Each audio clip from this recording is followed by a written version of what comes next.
Challenging ourselves is the key to unlocking our full potential. It's in those moments of uncertainty and doubt that we find the strength to push past our limits and achieve great things. Today I'm embarking on a new challenge, using Adobe After Effects to turn a 2D photo into 3D animation. Well, 2.5D at least. It's something I've seen quite a lot of creators do, and I want in. What's up guys, welcome back to my channel, or if you're new here, hi, my name is Alex. I am a filmmaker who is trying to better himself by challenging myself every week to learn some kind of new technique or skill and then take you guys along for the journey. Maybe we can all learn together. Anyway, this week I wanted to try something I've been meaning to have a go at for a while. It is 3D photo animation, basically turning a 2D picture into a 3D animation. You've probably seen him on Instagram. It looks super cool.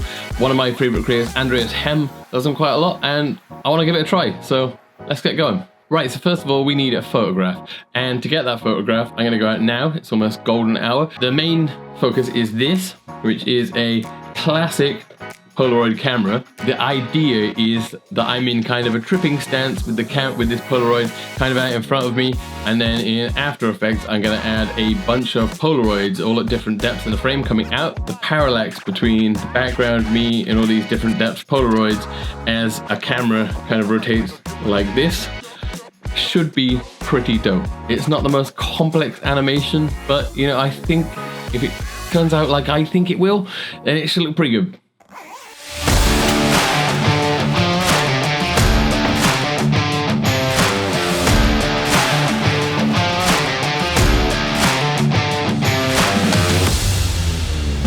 Right, so it's the next day, that unexpectedly, yesterday, as soon as I went to go out at golden hour, the weather took a turn for the worst and it became dingy and crappy.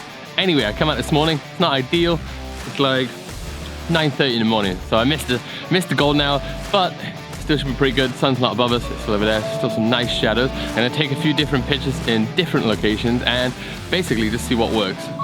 Yeah, let's crack on.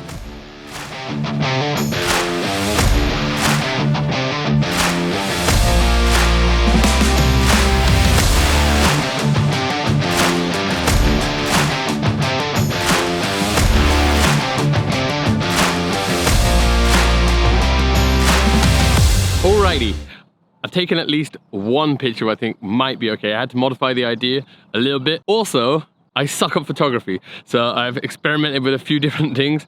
Not sure how good this is gonna go. One eternity later. Right, I'm back. It's editing time. Not entirely happy with the photographs I took out there. So what I'm gonna do is try and find one with a pose I like, cut myself out, and use a stock photograph from like Pexels or Pixabay. Find one that matches and don't look out of place in, I can maybe color balance, and use that, the cutout of me, and I'm gonna make some Polaroids using a PNG, which I'm sure I can find on a quick Google search, and put together with photographs I took in England, and then use After Effects to animate it all. Let's crack on.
We're done. So let's check out the finished result.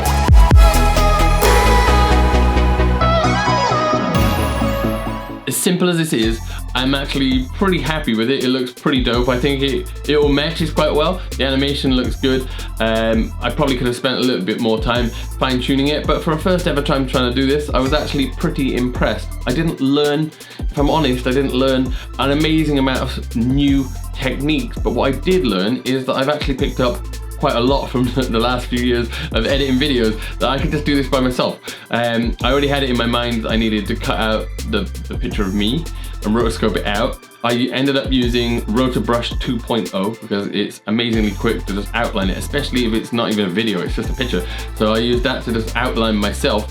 And then what I learned from trial and error was just not to freeze the selection, because if you try and freeze the selection, it tries, for some reason it started counting down all the frames of however long the composition was, and I didn't want that because it started changing. It started changing the selection, even though it was a still picture and it shouldn't have needed to. So basically I used Rotobrush 2.0, I selected myself, I didn't press freeze, I got out of it back to the main composition where you can see the transparent me, and then instead of pressing freeze, I then used an effect which is built into After Effects called Refine Soft Matte, and that kind of gets the edges of like hair and clothes looking kind of nice, and then just up to like the layer, export this as one frame, like a PNG frame, and then deleted the stuff which is in the original composition and just re-imported the PNG. Works better because it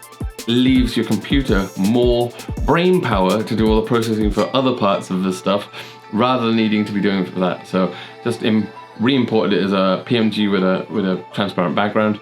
Bob's your uncle. One interesting thing I found was when positioning all the Polaroids, I had it in two views. One which is looking straight on, which is like the kind of the camera view that you will see for the animation at the end, and one is like there's a top view, so you can see where all the layers are placed in 3D space, and it just makes it, when you're dragging the meme and then pulling them out, it just makes it easier. But then when I tried to like see, ooh, how will the camera animation look, and get to the camera tool and then like pan up and down, it seemingly did nothing until I put it back into one view, which was the view which you'd see in the animation. I'm not sure if I was doing something strange or if that was just my After Effects, but there you go.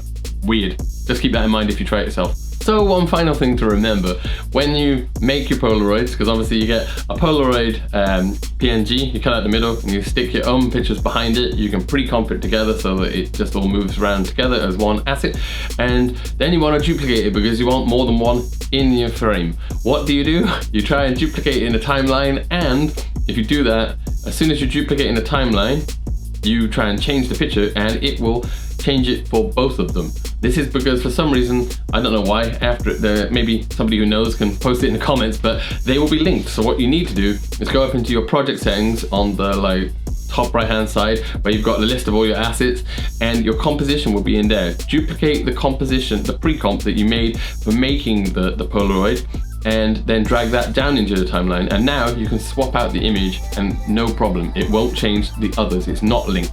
Also, if you want to change the photograph out nice and easy, instead of going down there and deleting it and then putting the new one in, you can just highlight the photograph you want to replace, highlight the new photograph from the project panel, and then hold Alt and drag it down and over the top of the other one, and it will just automatically replace it for you. Perfect. Anyway guys, if this video was helpful, if you liked this, I would much appreciate a like, and subscribe if you haven't already. So yeah, see you next time. Peace.